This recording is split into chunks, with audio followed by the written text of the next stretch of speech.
जय श्री राम। सो आज का शुरू करते हैं canto 28. What is this chapter about? At the request of Sri Ram, the sage Vishwamitra instructs him as well as Lakshman in the process of calling back the missiles and delivers some more missiles to them. When just about to proceed further from the forest haunted so long by Tataka, after receiving the missiles from Vishwamitra, the all-pure Sri Ram, a scion of Kakushta, with a most cheerful countenance, now addressed Vishwamitra as follows. Having received the knowledge of invoking the missiles from you, O omnipotent sage, I can no longer be easily overpowered even by gods. I also wish to learn the mantras capable of calling them back once discharged, O jewel among sages. Even while Sri Ram was speaking thus, the great ascetic Vishwamitra of noble vows, possessed as he was of extraordinary firmness and purity, forthwith taught to him as well as to Lakshman the mantras capable of calling the missiles back. He said, "Receive from me, O Ram, a scion of Raghu, since you are a fit recipient, other glorious missiles, sons of Sraswa, capable of assuming any form at will and bearing the name Satyavan and Satyakirti, Drashta and Rabasha, Pratiharatara, Paranmukha and Avanmukha, Lakshya and Alaksha, as well as the yonder Dhranabha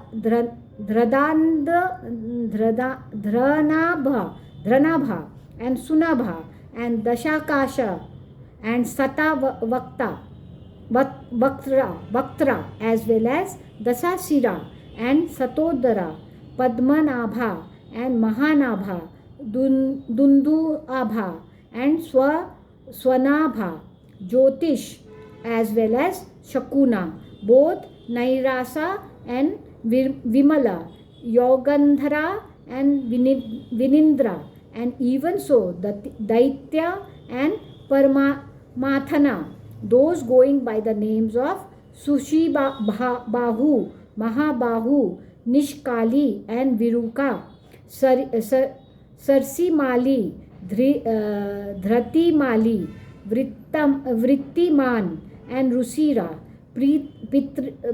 Pitrya, as well as Somanasa, both Vidhuta and Makara, as also Paravira and Rati, Dhana and Dhanya, Kamarupa, Kamaruchi, Moha and Avarana, Bhaka and Sarpanatha, Panthana and Varuna. O scion of Raghu, may God betide you. Sri Ram, a scion of Kakushta, received them with a most cheerful mind, saying, Amen.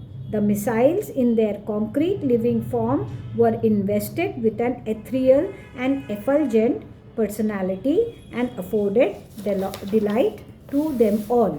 Some of them shone like live coal, others were smoky in appearance, while still others were brilliant as the sun and the moon, and were inclined forwards with their palms joined together so as to form a cavity.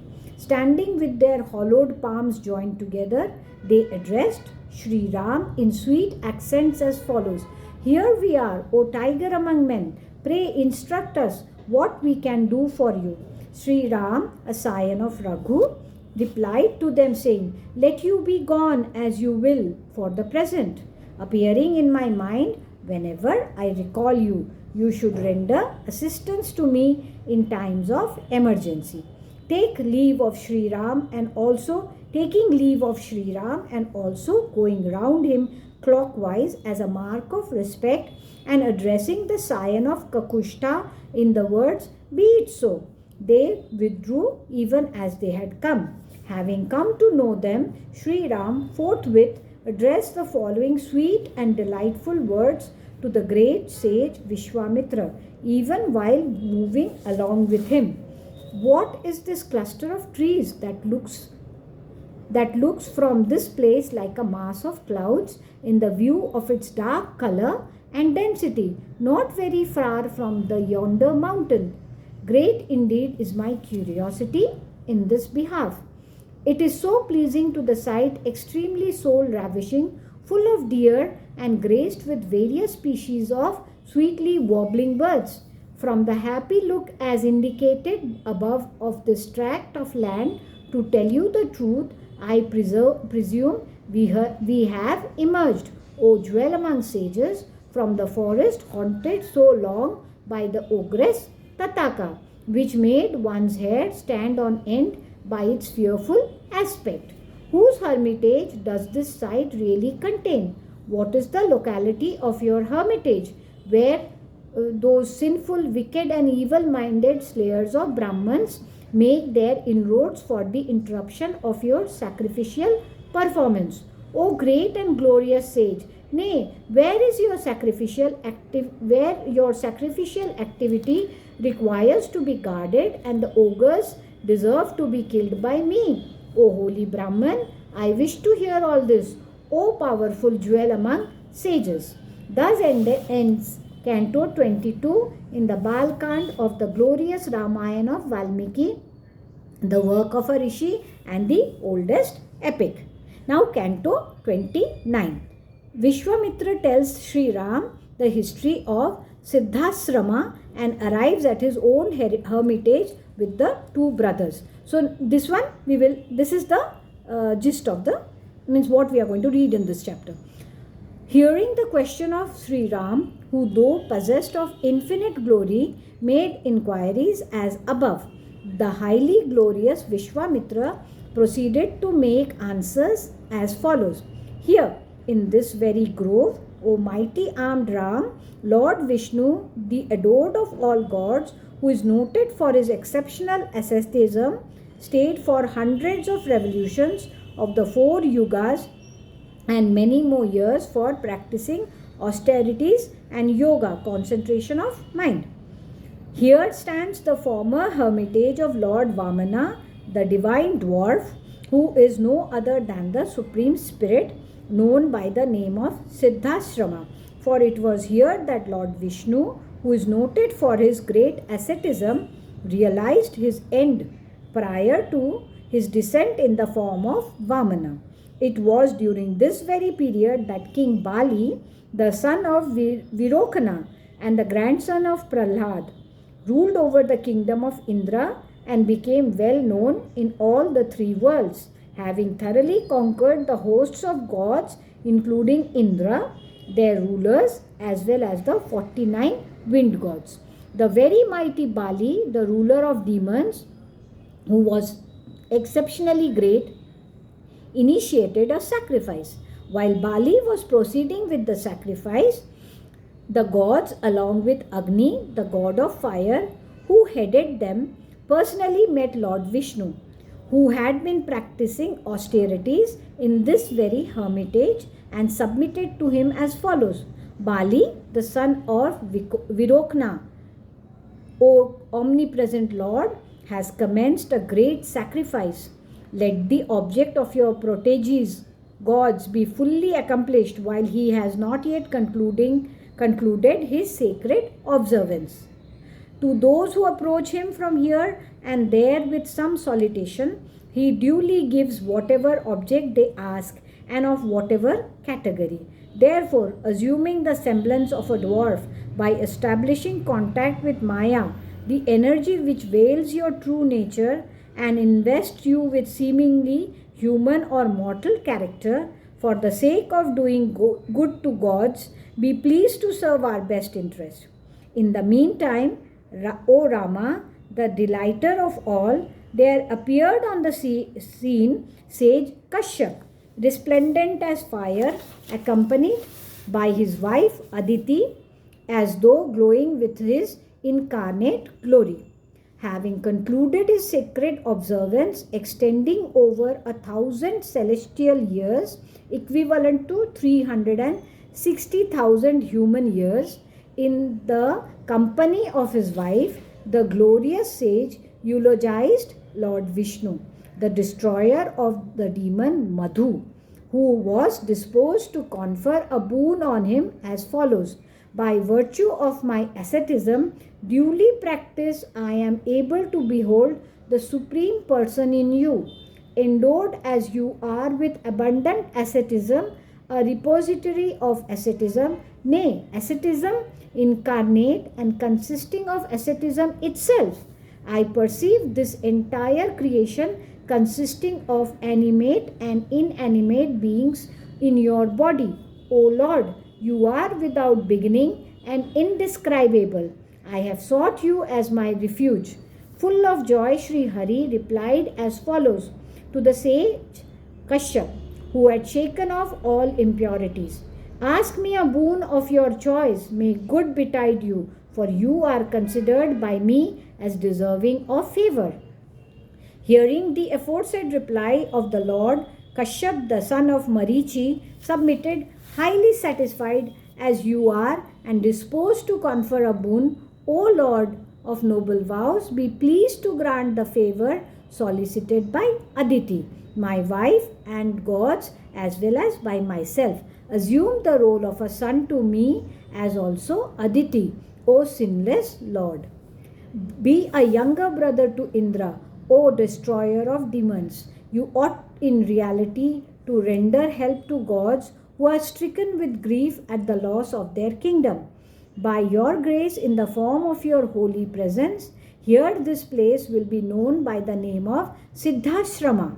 Your undertaking in the form of austerities having been successfully concluded, O ruler of gods, shift yourself to our abode for this place, O Lord. Now, the exceptionally glorious Lord Vishnu took his descent through Aditi and, assuming the form of the divine dwarf, sought the presence of Bali, the son of Virokana, Prahlad's son, asking of him ground which could be covered by 3 strides, and accepting the offer of land granted by him, the Lord, who sought to have all the 3 worlds, devoted as he was to the good of the entire creation, covered all the 3 worlds in 3 strides by his all-pervading form, and taming Bali by his divine might, restored them to the great Indra. In this way, the Lord, who is possessed of exceptional glory, placed all the 3 worlds once more under the lordship of Indra.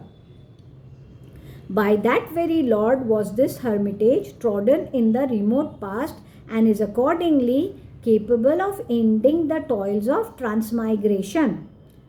It is through devotion to the aforesaid Lord Vaman alone that this hermitage is being occupied by me too. Ogres interfering with our religious observances make inroads to this hermitage, and at this very juncture, O tiger among men, the aforesaid Rakshas of wicked conduct deserve to be killed by you. Now let us make our way, O Ram, to the said Siddhashram, unsurpassed by others. The site of this hermitage, my darling, is as much yours too as mine, since you are none other than Lord Vishnu, to whom it originally belonged. Having said so, and taking Sri Ram along with Lakshman by the hand, the great sage Vishwamitra entered the limits of the hermitage full of great delight.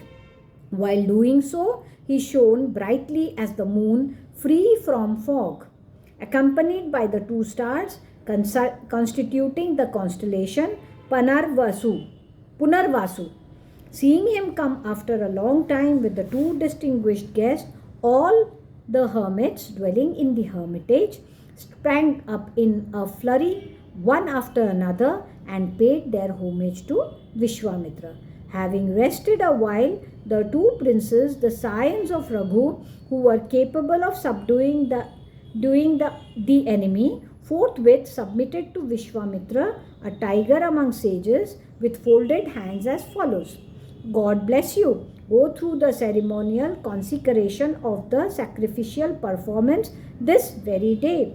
O jewel among sages, let this Siddhashram prove to be an abode of success and thereby justify its name, and let your word that the ogress deserve to be killed by me, wide verse 23 above, come true, addressed in these words by the two brothers, the highly glorious and eminent Rishi Vishwamitra, who had curbed his senses and mind and was observing sacred vows, along with went through the ceremony of consecration for the sacrificial performance going to be undertaken by him. Having reposed during that night with a calm and composed mind, and rising at dawn next morning, the two lads who resembled Skanda and Vishaka, the two sons of Lord Shiv, were exceedingly pure by nature, offered prayer to the morning twilight after getting purified through bath, etc., and having finished the jap recitation of the holy Gayatri, the foremost of mantras according to rules, greeted Vishwamitra, who was sitting at ease, having mentally poured oblations into the sacred fire. Thus ends Canto 29 in the Balakand of the glorious Ramayan of Valmiki, the work of a rishi and the oldest epic.